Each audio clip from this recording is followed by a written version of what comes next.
Xin chào các bạn, chào mừng các bạn đã đến với chuyên mục hướng dẫn event trên kênh của Babo. Ở phiên bản kỷ niệm đặc biệt lần này, nhà phát hành đem đến cho chúng ta một content chiến đấu hoàn toàn mới, đó chính là A Series of Dust. Và với mong muốn đem lại những thông tin hữu ích và hướng dẫn phổ thông nhất cho các bạn, thì đây là một video tổng hợp những gì mình đã được trải nghiệm về event này, giúp các bạn có một định hướng rõ ràng hơn để vượt qua event một cách hiệu quả nhất. Không dài dòng nữa, bắt đầu nào! Đầu tiên, hãy nói về tổng quan event A Series of Dust. Nhiệm vụ của chúng ta là vượt qua một số sự kiện nhất định trong khu vực. Đó có thể là sự kiện giao chiến và bạn cần đánh bại kẻ thù để nhận phần thưởng ngẫu nhiên, hay các khu vực khám phá hoặc nghỉ chân, mang lại một số sự kiện thú vị cho người chơi. Và sau khi vượt qua một khu vực, ta sẽ tới Safe Zone, có thể hiểu là một trạm dừng chân. Ở nơi này, ta có thể nhận thêm nhiệm vụ từ NPC để lấy thêm tài nguyên chiến đấu, hay có các lựa chọn ghép hoặc đổi artifact để nâng cấp trang bị. Sau khi vượt qua được 4 khu vực, ta sẽ tới khu vực đánh boss cuối, và tiêu diệt được boss cuối là có thể hoàn thành màn chơi. Nếu khi chiến thất bại, bạn có 2 cơ hội khiêu chiến lại màn chơi đó. Tuy nhiên, hãy chú ý rằng bạn không thể thay đổi lại trang bị hay đội hình cho lần thử lại. Và sau khi vượt qua ải thành công, các bạn sẽ nhận được vé đổi thưởng và nhánh cây để tăng cường hiệu ứng trong Branching Path. Vé đổi thưởng có thể sử dụng để đổi những phần quà giá trị như nhân vật 5 sao mới Lorelei hay là bộ thay đổi decor cho Wilderness. Và trước khi bắt đầu, ta có thể chọn độ khó cho ải. Độ khó của event chia làm 3 cấp độ: Piano, Forte và Fortissimo. Trong đó, Piano là cấp dễ nhất, có cấp độ từ cấp 1 đến cấp 5. Forte là cấp độ trung bình, có cấp độ 6 đến cấp độ 10. Và Fortissimo là cấp độ dành cho những ai muốn thử thách bản thân, có cấp độ từ 11 đến 20. Nhìn chung, độ khó của event không quá cao, nên là các bạn chỉ cần chơi đến cấp độ 11 là đã có thể hoàn thành event, nên là những người chơi mới không cần quá lo lắng về độ khó của event này. Sau đó, ta có thể tùy chọn Catalyst trong chiến đấu. Mỗi một loại Catalyst sẽ mang những hiệu ứng đặc trưng khác nhau mà mình sẽ nói rõ hơn ở phần sau. Hơn nữa, trong quá trình chiến đấu, ta có thể lấy được điểm kinh nghiệm của Catalyst và sử dụng điểm để nâng cấp Catalyst sẽ cung cấp thêm chỉ số và các hiệu ứng khác nhau cho nhân vật, hay là gia tăng giới hạn điểm để sắp xếp đội hình. Tiếp theo, về lựa chọn đội hình, mỗi nhân vật sẽ có một giá trị điểm nhất định. Nhân vật có số sao càng lớn thì giá trị điểm càng lớn. Ví dụ như nhân vật 6 sao sẽ tiêu tốn 4 điểm, nhân vật 5 sao sẽ tiêu tốn 2 điểm và nhân vật 4 sao trở xuống sẽ tiêu tốn 1 điểm. Nhiệm vụ của chúng ta là sắp xếp các nhân vật sao cho tổng số điểm không vượt quá giới hạn điểm của ải đấu. Giới hạn điểm này có thể tăng lên trong quá trình chiến đấu, giúp cho người chơi mở rộng sự lựa chọn đội hình vào giai đoạn sau. Ngoài ra, các bạn có thể mượn nhân vật từ người chơi khác để phụ trợ quá trình vượt ải. Lưu ý rằng, lượng HP của nhân vật qua mỗi ải đấu sẽ được bảo toàn, không hồi đầy lại 100% HP giống như các ải UTTU. Vì thế, hãy chú ý tới vấn đề hồi phục và lựa chọn healer phù hợp cho đội hình. Bên cạnh đó, khi sắp xếp nhân vật, ta có thể lựa chọn nhân vật phụ trợ và kỹ năng phụ trợ. Nhân vật phụ trợ được sắp xếp đi chung với nhân vật chính. Trong chiến đấu, khi nhân vật chính lấy được Ultimate, thì ta cũng sẽ lấy được Ultimate của nhân vật phụ trợ, có thể sử dụng để mang lại nhiều hiệu ứng đặc biệt. Ví dụ như mình để nhân vật phụ trợ là Winsong, thì sau khi sử dụng Ultimate của Winsong, nhân vật chính có thể thi triển tất cả các thẻ thưởng giống như hiệu ứng từ Ultimate của cô nàng. Ngoài ra, cũng sẽ có một số hiệu ứng gia tăng sức mạnh đặc trưng cho kỹ năng phụ trợ từ trang bị hoặc Catalyst. Kế đến, trong quá trình chiến đấu, người chơi có thể thu thập một số artifact giúp gia tăng chỉ số và mang lại hiệu ứng đặc trưng cho nhân vật. Artifact có thể được trang bị trong một bảng 8x8. Artifact có 3 độ hiếm, đó chính là Common, Rare và Epic, được hiển thị với khung màu xanh dương, màu tím và màu vàng.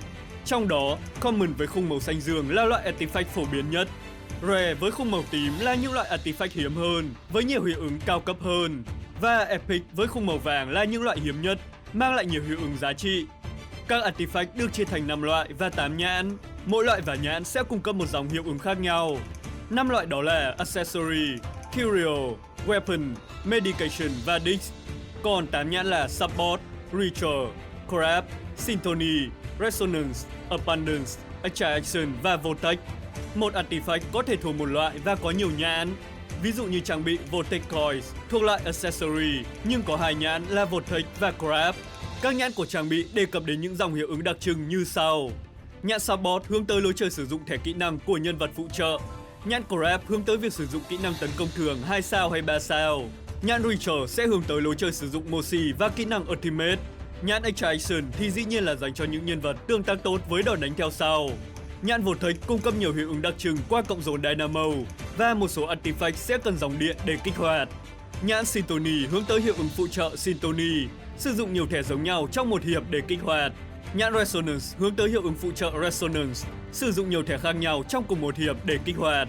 Nhãn Abundance dành cho việc tích lũy Goldfish Coin, một loại tiền tệ trong event để gia tăng hiệu ứng trong chiến đấu.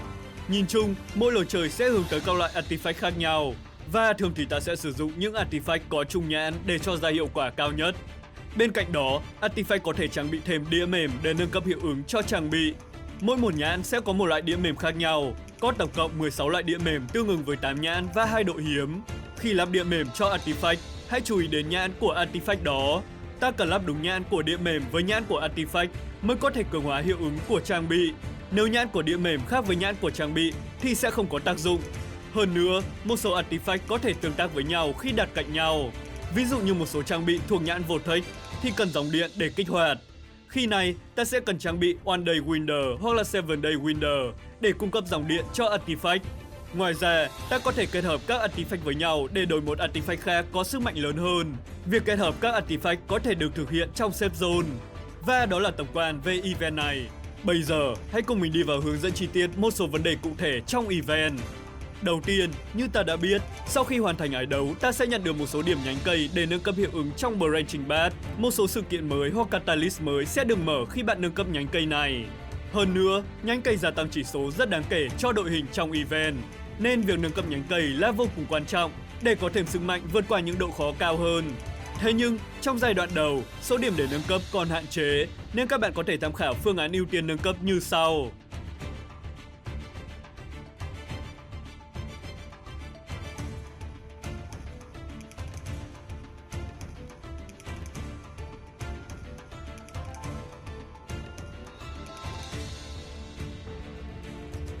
Tuy nhiên, sau khi đã nâng cấp hết những mục ưu tiên, ta vẫn sẽ hướng tới việc nâng cấp đầy đủ tất cả Branching Path để mang lại nguồn gia tăng chỉ số lớn nhất.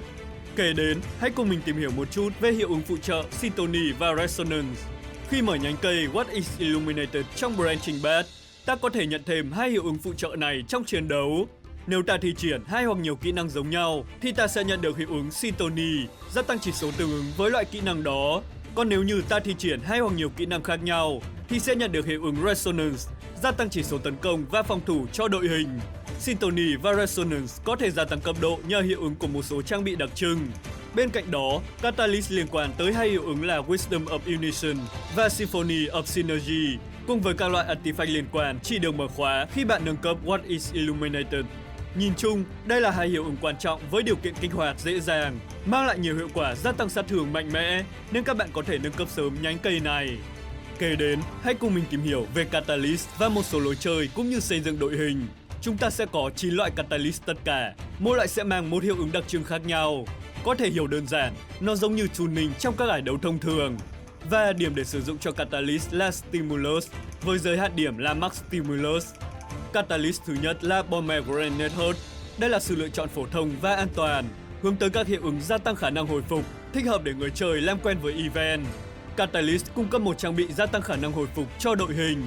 Các incantation của Catalyst này giống với Tuning First Melody, nên là không có gì quá đặc biệt. Thế nên, Catalyst cũng sẽ không có yêu cầu nào về việc xây dựng đội hình. Kể đến, Catalyst thứ hai là Insightful Aid. Đây là phương án hướng tới kỹ năng của nhân vật phụ trợ, với trang bị được cung cấp tăng cường lượng đam bonus cho các thẻ kỹ năng phụ trợ. Bên cạnh đó, Incantation liên quan tới việc tạo thêm kỹ năng phụ trợ cho nhân vật và Catalyst chỉ drop đĩa mềm mang nhãn Support. Do vậy, phương án sẽ tương tác tốt với những artifact có nhãn Support. Và cũng giống như phương án trên, Catalyst sẽ không có yêu cầu nhất định về đội hình. Catalyst thứ ba là Ritual Dagger. Đây là phương án hướng tới những nhân vật tương tác tốt với Moxie và kỹ năng Ultimate, với Incantation liên quan tới việc gia tăng Moxie cho nhân vật. Catalyst sẽ cung cấp trang bị Golden Crutch, giúp gia tăng chỉ số attack cho toàn bộ đồng minh. Trang bị này còn có một hiệu ứng đặc trưng, đó là khi bạn sắp xếp những artifact có độ hiếm common bên cạnh trang bị này, thì khi bạn tiến tới safe zone, trang bị sẽ hấp thụ những artifact bên cạnh đó và gia tăng thêm chỉ số attack ứng với mỗi trang bị được hấp thụ. Do vậy, trong quá trình chiến đấu, hãy đặt những artifact có khung màu xanh dương bên cạnh Golden Crutch trước khi vào safe zone để tối ưu lượng attack được tăng cường. Bên cạnh đó, Catalyst sẽ tương tác tốt với các artifact có nhãn Ritual, do Catalyst chỉ drop đĩa mềm mang nhãn Ritual và đặc trưng hướng tới lối chơi sử dụng Ultimate. Những artifact có thể hướng tới khi sử dụng Catalyst này là Tin Soldier Box, Light Dazzling Grace, Silver Sword và Moral Pie. Ngoài ra, những trang bị và địa mềm có nhãn ritual khác đều có thể được sử dụng. Về đội hình, có thể sử dụng những nhân vật có lượng sát thương từ Ultimate cao, điển hình như là Zyuanji. Bên cạnh đó, Leilani và Dali Clatter cũng có thể được sử dụng trong slot phụ trợ, mang lại nguồn Moxie hiệu quả qua Ultimate. Kế đến, Catalyst thứ tư là Brodian Pendulum. Đây là phương án hướng tới những nhân vật có khả năng gây sát thương tốt qua kỹ năng thường và gia tăng số sao của thẻ kỹ năng. Catalyst cung cấp trang bị Bloodthirsty Hammer, giúp gia tăng chỉ số Incantation Might cho toàn đội hình. Trang bị này còn có một hiệu ứng đặc trưng, đó chính là khi sắp xếp một số artifact bên cạnh và khi tiến tới điểm xếp zone thì trang bị này sẽ gia tăng sức mạnh cho các artifact đó. Các artifact có thể được nâng cấp là những artifact như trên hình, có dòng miêu tả là có thể được tôi luyện bằng Bloodthirsty Hammer. Do vậy, khi sử dụng Catalyst, các bạn có thể hướng tới những trang bị này để nâng cấp trang bị lên cấp cao hơn. Ngoài ra, Catalyst sẽ chỉ drop đĩa mềm mang nhãn Crab, nên các bạn có thể thu thập những trang bị mang nhãn Crab. Những artifact có thể hướng tới là Scarab Brooch và Oshak. Đồng thời, những trang bị và đĩa mềm có nhãn Crab khác đều có thể được sử dụng. Về đội hình, có thể sử dụng những nhân vật gây sát thương lớn qua kỹ năng tấn công thường có số sao lớn, điển hình như là Marcus hay Winsong. Lưu ý rằng, đặc trưng của Catalyst cho phép di chuyển và kết hợp thẻ tự do mà không tiêu tốn điểm hành động, nên hãy di chuyển và nâng cấp hết tất cả các thẻ đang có, sau đó mới thi triển các kỹ năng để cho ra hiệu quả tốt nhất. Tiếp theo, Catalyst thứ 5 là Wisdom of Unition. Catalyst sẽ được mở khóa khi nâng cấp nhánh cây What is Illuminated. Nhìn chung, đây là phương án hướng tới hiệu ứng Syntony, sử dụng nhiều thẻ kỹ năng cùng loại trong một hiệp. Catalyst cung cấp trang bị Alicon, giúp gia tăng đam bonus cho toàn đội hình. Ngoài ra, Catalyst chỉ drop đĩa mềm mang nhãn Syntony, nên là ta có thể thu thập những trang bị mang nhãn này. Và các artifact có thể hướng tới là Emerald Ring, Cicada Ring, Bearded Cicada Ring và Hunter Scourge. Bên cạnh đó, trang bị Fist Glass cũng có thể được sử dụng, được kết hợp từ Hunter Scourge và Truth Picker. Về đội hình, có thể mang những nhân vật sở hữu bộ kỹ năng có cùng loại thẻ, điển hình như là Winsong, 37 hay là Lucy. Kế đến, Catalyst thứ 6 là Symphony of Energy. Catalyst cũng sẽ được mở khóa khi nâng cấp nhánh cây What is Illuminated. Đây là phương án hướng tới hiệu ứng Resonance, sử dụng những nhân vật hay đội hình mang các loại thẻ kỹ năng khác nhau. Catalyst sẽ bổ sung trang bị Thorn Tiara, giúp cung cấp nhiều loại buff qua hiệu ứng Resonance. Hơn nữa, Catalyst sẽ chỉ drop đĩa mềm mang nhãn Resonance, nên là ta có thể thu thập những artifact mang nhãn này. Các artifact có thể hướng tới là Resplendent Sphere và Truth Picker. Ngoài ra, trang bị Fist Glasses cũng có thể được sử dụng, kết hợp từ Hunter Scourge và Truth Picker. Về đội hình, có thể sử dụng những nhân vật có nhiều loại kỹ năng khác nhau, ví dụ như là Zyuanji, hay là những hỗ trợ có các thẻ debuff như là ISO và 6. Tiếp theo, Catalyst thứ 7 là Midas Touch. Catalyst này sẽ được mở khóa khi nâng cấp nhánh cây Picky Customer. Đây là phương án hướng tới sử dụng tiền để gia tăng sát thương và hiệu ứng cho đội hình. Catalyst cung cấp 2 trang bị Spillwing Pouch, giúp tăng cường lượng Goldfinch Coin nhận được. Đồng thời, Catalyst chỉ drop đĩa mềm mang nhãn Abundance, nên ta có thể thu thập các artifact mang nhãn này. Những artifact có thể hướng tới là Gilded Scales, Golden Sword, Stab of Abundance và Superstar Tie. Trang bị Mystic Manuscript có thể được sử dụng nếu như đội hình của bạn không đủ chống chịu trong những ngày đấu có độ khó cao. Hơn nữa, với việc gia tăng sức mạnh qua lượng tiền, nên là Catalyst không có yêu cầu nào cho việc sắp xếp đội hình. Kế đến, Catalyst thứ 8 là Eager Hoarder. Đây là phương án hướng tới sử dụng nhiều artifact để gia tăng chỉ số cho đội hình. Catalyst cung cấp trang bị Mage Chaperone, giúp gia tăng chỉ số tấn công, HP và phòng thủ tương ứng với số artifact được trang bị. Do vậy, ta có thể hướng tới những trang bị chiếm không gian ít, từ 1 đến 2 ô, như các loại đĩa mềm và những trang bị loại accessory. Những artifact có thể hướng tới là Disfolder, Spirit Decanter và Silver Sword. Catalyst này cũng không có yêu cầu đặc trưng nào cho việc sắp xếp đội hình. Cuối cùng, Catalyst thứ 9 là Arcane Lantern. Đây là phương án gia tăng sức mạnh cho đồng đội qua lượng đĩa mềm được trang bị. Catalyst cung cấp 8 loại đĩa mềm khác nhau khi vào khu vực đầu tiên và nhận thêm đĩa mềm khi vào safe zone. Hơn nữa, phương án cũng cung cấp thêm buff cho đội hình dựa trên số lượng đĩa mềm được trang bị. Thế nên, ta có thể hướng tới việc thu thập càng nhiều đĩa mềm càng tốt.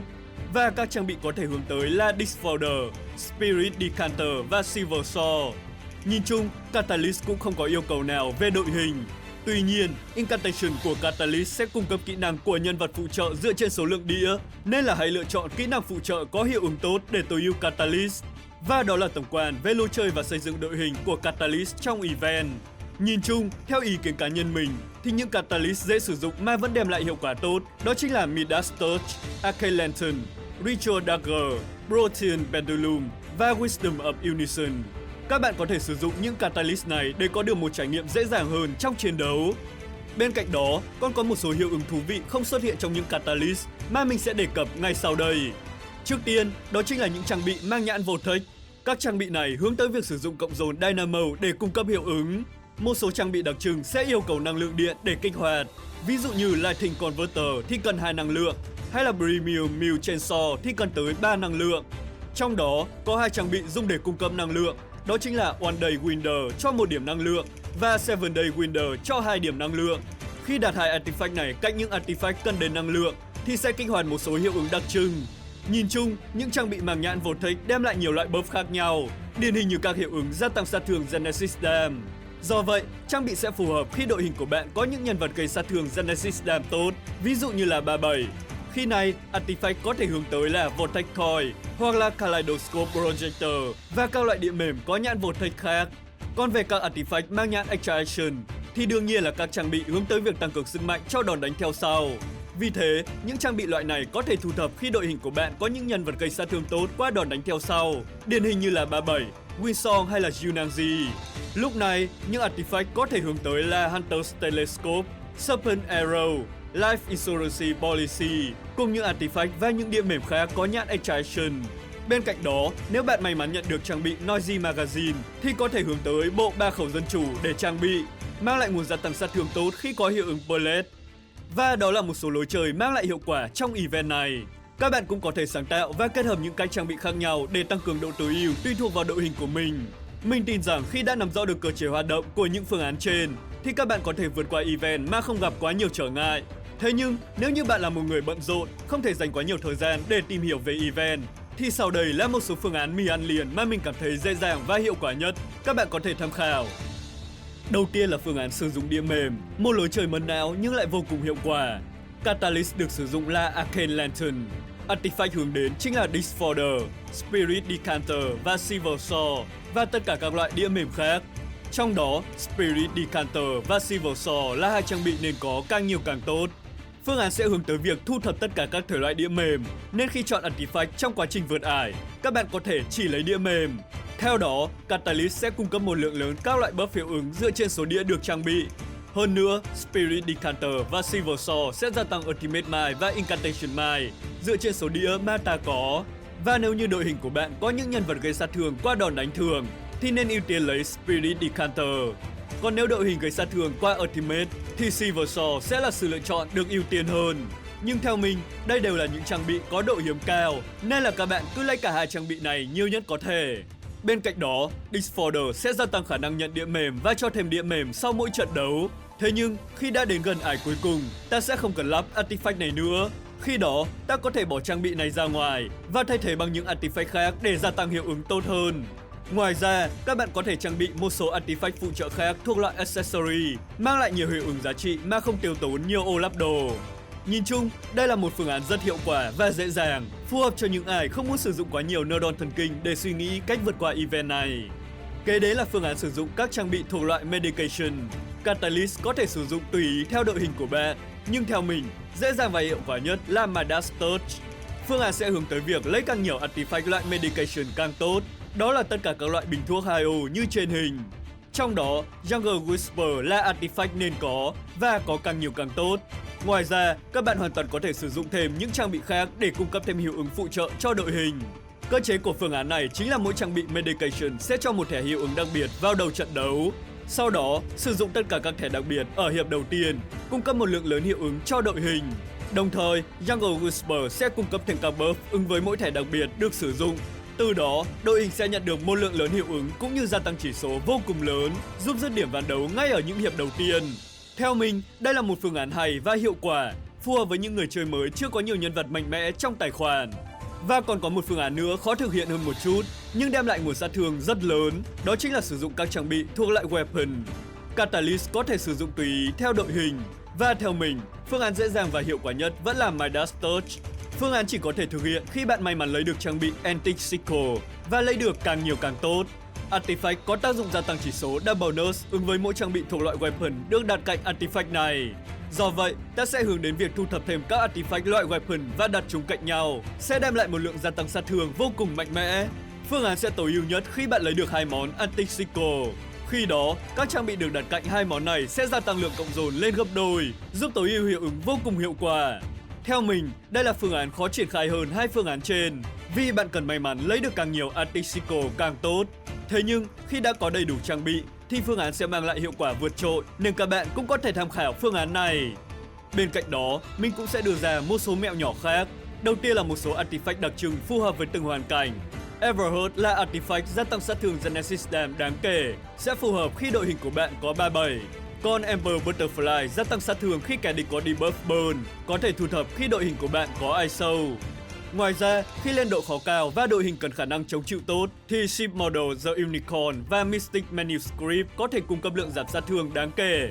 Bên cạnh đó, có một sự kiện Discovery mang tên Trading Boy, Tale of the Storm mà bạn có thể gặp trong quá trình vượt ải. Có hai mục lựa chọn trong sự kiện này, đó là gửi lại một artifact và rời đi không để lại gì cả. Khi này, hãy lựa chọn phương án đầu tiên và gửi lại artifact giá trị nhất trong kho đồ của bạn. Bởi vì trong lần vào sự kiện Discovery tiếp theo, thì khả năng cao bạn sẽ vào lại sự kiện này và sẽ nhận được gấp đôi artifact đó. Điều này sẽ có lợi cho những trang bị giá trị như là Spirit Decanter, Silver Sword, Antique Sickle hay là Jungle Sweeper. Bạn có thể gửi chúng để nhận lại về gấp đôi artifact. Kế đến là một thứ có thể nhiều bạn thắc mắc, đó chính là làm thế nào để đạt được ending thứ hai của event. Cách để lấy ending đó như sau. Đầu tiên, ở Safe Zone lần thứ 3, nếu may mắn, bạn sẽ bắt gặp nhiệm vụ màu đỏ có hình chén thánh như trên hình. Khi nhận nhiệm vụ, một sự kiện Discovery đặc biệt sẽ xuất hiện ở khu vực kế tiếp. Sau khi vào sự kiện, ta cần chọn phương án đầu tiên và vượt qua một ải đấu khó. Và sau khi vượt qua ải, ta sẽ nhận ngay một vật phẩm có tên là Ancient Chalice. Kế đến, khi vào Safe Zone thứ 4, nói chuyện với Lorelei và chọn phương án thứ 2. Khi này, ải đấu cuối cùng sẽ được thay đổi thành một boss khác, có tên là Servant of War. Và sau khi vượt qua ải cuối là các bạn đã có thể hoàn thành mở ending thứ 2 của event. Lưu ý rằng, hãy trang bị vật phẩm Ancient Chalice mà bạn nhận được trong nhiệm vụ trước khi đánh boss, bởi đặc trưng của boss sẽ thi triển Ultimate ngay hiệp đầu tiên, có thể gây sát thương đột tử ngay cho 3 vị trí đầu trong đội hình. Hơn nữa, ở những hiệp sau, boss sẽ nạp lại đạn và tiếp tục dứt điểm các mục tiêu Pheta. Khi này, ta sẽ cần hiệu ứng của Ancient Chalice giúp chống đột tử 2 lần cho toàn bộ đội hình để có thể vượt qua ải đấu dễ dàng hơn. Cuối cùng là một trích lỏ để giúp tăng cấp độ nhánh cây và nhận thưởng nhanh, phù hợp cho những ai không có nhiều thời gian để tận hưởng event này. Đầu tiên, sau khi đã có một số điểm nhất định để nâng cấp nhánh cây, các bạn hãy tập trung nâng nhánh Song of Guidance lên mốc cao nhất. Lợi ích của nhánh cây này là mỗi khi gặp sự kiện chiến đấu, bạn sẽ được skip ngay hai khu vực đầu tiên mà không cần phải vào ải đấu. Và vừa hay là khu vực đầu tiên sẽ có 2 sự kiện khi gặp kẻ địch, nên là bạn có thể hoàn thành ngay khu vực thứ nhất mà không tốn quá nhiều thời gian để vượt ải, cũng như chẳng cần quan tâm tới trang bị hay đội hình. Sau đó, khi tới Safe Zone thứ nhất, ta có thể thoát ra ngoài ngay. Từ đó, ta sẽ hoàn thành ải và nhận ngay một phiếu đổi thưởng cùng 3 điểm nhánh cây để nâng cấp kỹ năng. Quá trình này mất chưa tới 1 phút để hoàn thành, và bạn có thể lặp lại quá trình này để nhận thưởng nhanh chóng. Nhìn chung, đây là một trích nhỏ để phục vụ cho những người bận rộn và không có quá nhiều thời gian. Thế nhưng, mình không khuyến nghị sử dụng cách này vì nó có thể làm giảm trải nghiệm của người chơi trước một event mà mình nghĩ nhà phát hành đã đầu tư rất nhiều chất xám vào đó. Thế nên, mình sẽ khuyến khích các bạn từ từ tận hưởng event, cũng như hướng đến những lối xây dựng trang bị một cách sáng tạo để có được trải nghiệm tốt nhất. Và đó là tất cả những gì mình muốn chia sẻ về event A Series of Dust lần này. Hy vọng là qua video, các bạn sẽ có một định hướng rõ ràng hơn về sự kiện mới. Nếu các bạn cảm thấy hữu ích, đừng quên nhấn like và subscribe để mình có thêm động lực làm video. Chúc các bạn có một buổi sáng, buổi trưa và buổi tối tốt lành. Xin cảm ơn và hẹn gặp lại!